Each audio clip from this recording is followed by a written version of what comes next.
दोस्तों, मूवी की शुरुआत में कार्तिक आर्यन को दिखाते हैं, जिनका नाम इस मूवी में सत्य प्रेम है। सत्य प्रेम को सब लोग प्यार से सत्तू बुलाते हैं। सत्तू एक गुजराती फैमिली से बिलोंग करता है।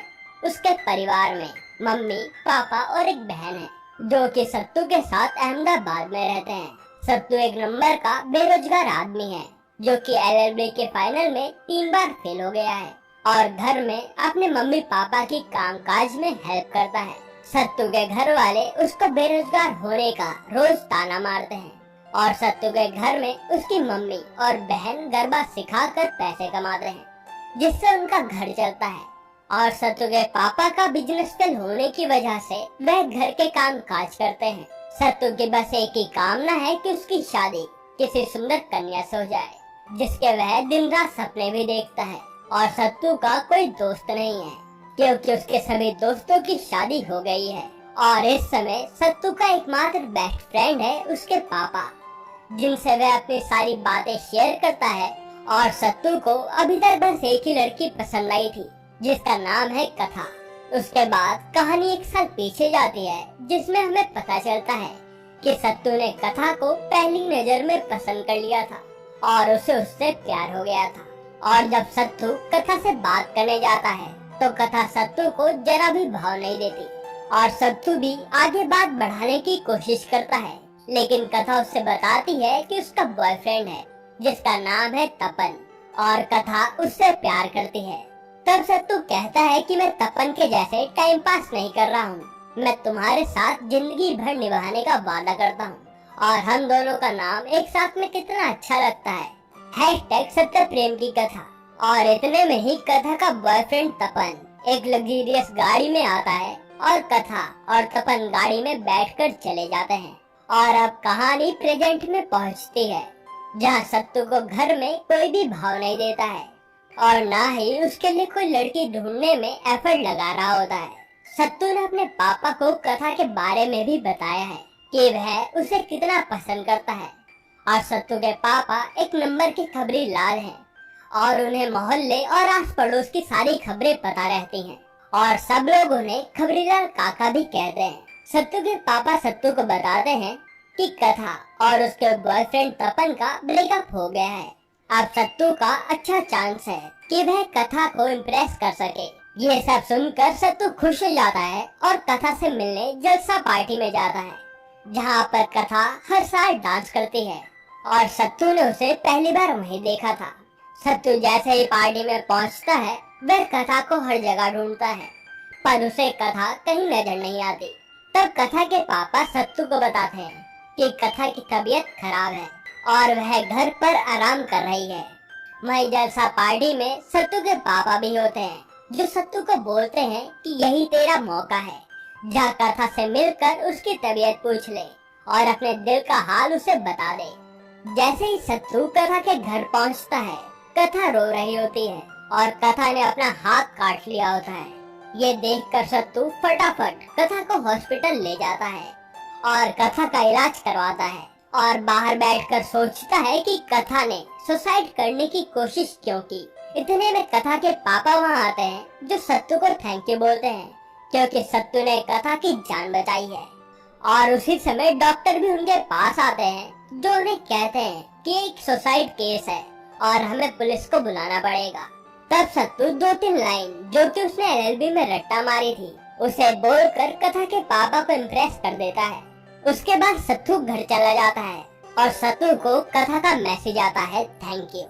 और फिर कथा और सत्तू आपस में मिलने लगते हैं। और फिर अगले सीन में कथा के पापा कथा का रिश्ता लेकर सत्तू के घर पहुंच जाते हैं, क्योंकि कथा की कहीं भी शादी नहीं हो पा रही थी। दरअसल कथा की सुसाइड करने की बात पूरे शहर में फैल गई थी, जिसके कारण कोई भी कथा की फैमिली से रिश्ता रखना ही नहीं चाहता था। और इसीलिए जब कथा के पापा सत्तू को कथा की तरफ इतना अट्रैक्ट देखते हैं, तो वो रिश्ता लेकर सत्तू के घर पहुंच जाते हैं। और वहाँ जाकर कथा के पापा को सत्तू और उसकी फैमिली काफी पसंद भी आती है और वो ये रिश्ता तय कर देते हैं। उसके बाद जब कथा को इस शादी वाली बात पता चलती है, तो वह शादी करने से मना कर देती है, लेकिन कथा के पापा उसे इमोशनल ब्लैकमेल करके शादी के लिए हाँ करवा देते हैं और उसे कहते हैं कि अगर वह शादी नहीं करेगी तो वह अपनी जान ले लेंगे। इसीलिए कथा भी सत्तू से शादी करने के लिए हाँ कर देती है और कुछ ही समय में सत्तू और कथा की एंगेजमेंट हो जाती है और उनके परिवार वाले शादी की तैयारियां शुरू कर देते हैं। सत्तू इस शादी से काफी खुश था क्योंकि उसे उसकी पसंदीदा लड़की मिल गई थी। उसका सपना पूरा हो गया था।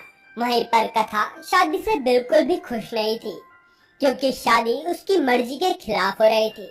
और फाइनली सत्तू और कथा की शादी पूरे रीति रिवाज के साथ हो जाती है और फिर फाइनली सत्तू की सुहागरात आती है जिसका सत्तू बेसब्री से वेट कर रहा था। सत्तू की सुहागरात का बैग डांसिंग हॉल में लगाया था जहां उसकी बहन और माँ गरबा सिखाते थे क्योंकि उसका कोई पर्सनल रूम नहीं था।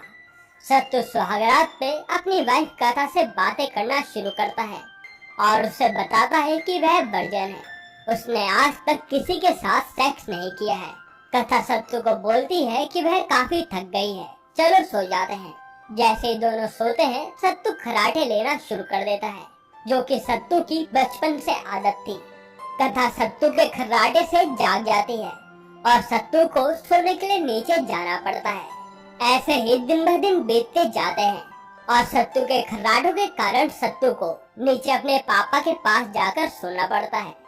और एक दिन सत्तू फुल तैयारी कर लेता है कि उसे कथा के साथ सोना है और जैसे ही कथा और सत्तू साथ में सोते हैं और सत्तू कथा के क्लोज आने की कोशिश करता है, कथा सत्तू को एक कड़वा सच बता देती है जिसकी वजह से सत्तू के पैरों के नीचे से जमीन सरक जाती है।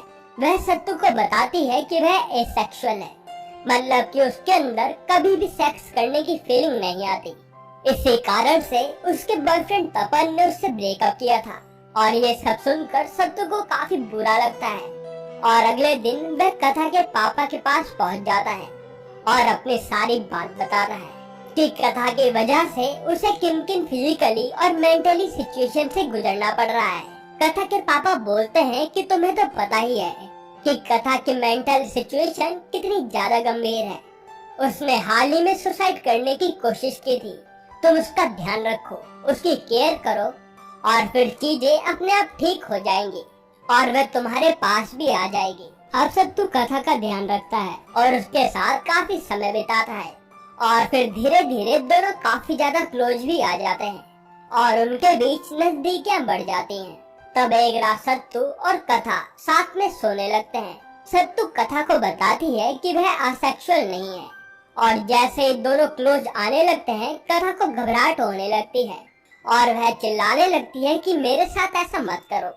ये सब देखकर सत्तू को समझ आ गया था कि कथा के साथ कुछ तो ठीक नहीं है और सत्तू को लगता है कि इसके साथ पास्ट में जरूर कुछ न कुछ गलत हुआ है जो कि ये मुझे बता नहीं रही है। अगले दिन सत्तू कथा के पापा के पास पहुंच जाता है और तब उनसे पूछता है कि कथा ने सुसाइड क्यों की थी। तब सत्तू के पापा बात घुमाते हुए बोलते हैं कि अगर कथा नहीं मान रही है तो 2-3 लाफे लगाओ और वह मान जाएगी। यह सुनकर सत्तू को काफी ज्यादा गुस्सा आता है और वह कथा के पापा के ऊपर हाथ उठाने लगता है पर वह खुद को रोक लेता है। फिर कथा के पापा सत्तू को सच्चाई बता देते हैं कि कथा अपने बॉयफ्रेंड से प्रेग्नेंट हो गई थी और तपन ने उस बच्चे को अपनाने से मना कर दिया जिसकी वजह से उसने सुसाइड करने की कोशिश की क्योंकि सत्तू के छूने से ही कथा को घबराहट हो गई थी।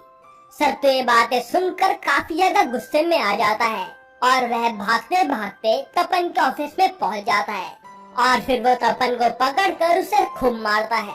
इसके बाद सत्तू को पुलिस वाले जेल में बंद कर देते हैं पर सत्तू शाम को जेल से जैसे तैसे छूट जाता है और फिर जब सत्तू जैसे ही घर पहुंचता है तब कथा सत्तू को सच बताती है कि उसका रेप हुआ था और कथा ने अपने बॉयफ्रेंड तपन को साफ साफ नो कहा था पर तपन नहीं माना और उसने उसका रेप कर दिया जिसकी वजह से वह प्रेग्नेंट हो गई थी और उसने अपना एबॉर्शन कराया और ये बात किसी तरह से उसके पापा को पता चल गई। इसी कारण से उसने सुसाइड करने की कोशिश की थी पर सत्तू ने उसे बचा लिया और उसी के बाद से कथा किसी को भी अपने पास आने नहीं देती है।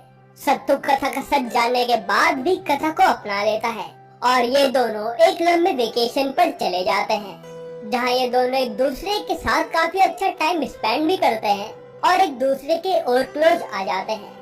पर कथा सत्तू को बोलती है कि वह कभी भी उसके साथ इंटीमेट नहीं हो पाएगी। पर सत्तू बोलता है कि मैं तुम्हारे साथ ही खुश हूँ। वेकेशन से लौटने के बाद सत्तू के ससुर जी अपने घर पर सत्यनारायण की कथा रखवाते हैं, जहाँ पर सत्तू रेप केस की फाइल के कागज लाकर कथा को सौंप देता है और उससे कंप्लेन करके साइन करने के लिए कहता है। लेकिन सत्तू के पापा और सत्तू के बीच आर्गुमेंट हो जाता है कि अगर एक रिपोर्ट फाइल हो गई तो समाज में उसके परिवार की काफी बदनामी होगी और उसका परिवार किसी को मुंह दिखाने लायक नहीं रहेगा। तब सत्तू बोलता है कि लड़कियों के रेप होते हैं तो 90% लड़कियां समाज में इज्जत बचाने के लिए रिपोर्ट ही नहीं करती और अंदर ही अंदर घुटती रहती हैं, जिससे उनकी पूरी जिंदगी खराब हो जाती है। और अगर आज इस केस में कथा ने साइन नहीं किया तो वह पूरी लाइफ गिल्टी में ही रहेगी कि उसने कुछ नहीं किया। ये सब सुनने के बाद सत्तू के पापा और उसके परिवार वाले केस फाइल करने के लिए मान जाते हैं और कथा कंप्लेंट पर साइन कर देती है और सत्तू को कहती है कि मेरे अंदर सुसाइड करने की हिम्मत तो थी मगर कंप्लेंट करने की नहीं। इसके बाद तपन के ऊपर रेप केस फाइल हो जाता है और पुलिस वाले उसे पकड़कर ले जाते हैं और तपन को बहुत कड़ी सजा हो जाती है और मूवी यहीं पर खत्म।